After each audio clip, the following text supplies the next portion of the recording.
প্রিয় ভিউয়ার্স, আসসালামু আলাইকুম। আজকে খুব সকাল সকাল ঘুম থেকে উঠে চলে এলাম গ্রামের বাজারে তাজা মাছ, শাক সবজি এবং গোস্ত কেনার জন্য।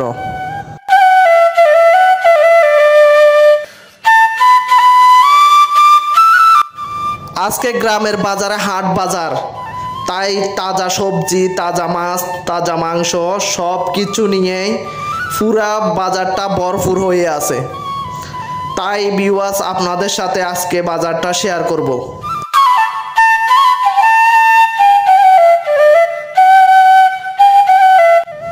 এটা গ্রামের বাজার এবং বিশাল গ্রামের বাজার।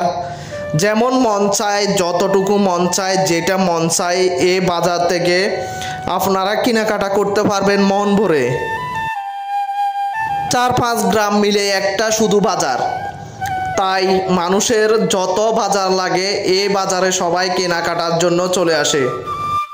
বিশাল বাজার বলে কথা, সবাই জানে এই বাজারে তাদের চাহিদা মতো বাজার করতে পারবে এবং যা মন চায় তা কিনতে পারবে। তাজা সবজি, মাছ, মাংস নিয়ে পুরা বাজারটা ভরপুর। অনেক কষ্ট করে আপনাদের দেখানোর জন্য বাজারের ভিতর ঢুকলাম। এই বাজারের মাছগুলি খুব তাজা পাওয়া যায়, কারণ মাছ আহরণ করার সাথে সাথে বাজারের কাছে হওয়াতে মানুষ মাছগুলি বাজারজাত করতে পারে সহজে। আর ক্রেতারাও তাজা মাছ কিনতে পারে মনের ইচ্ছে মতো।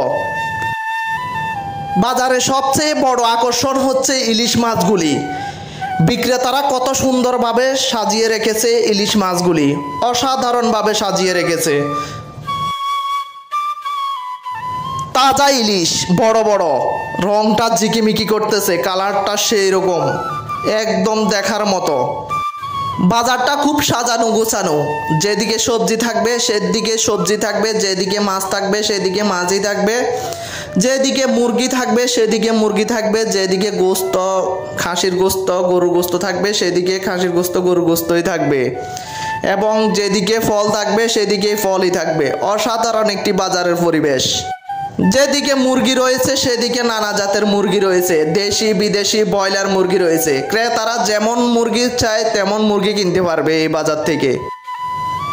ক্রেতা বিক্রেতা উভয় খুশি, কারণ এখানে পর্যাপ্ত পরিমাণের মুরগিও রয়েছে এবং ক্রেতা বিক্রেতাও রয়েছে।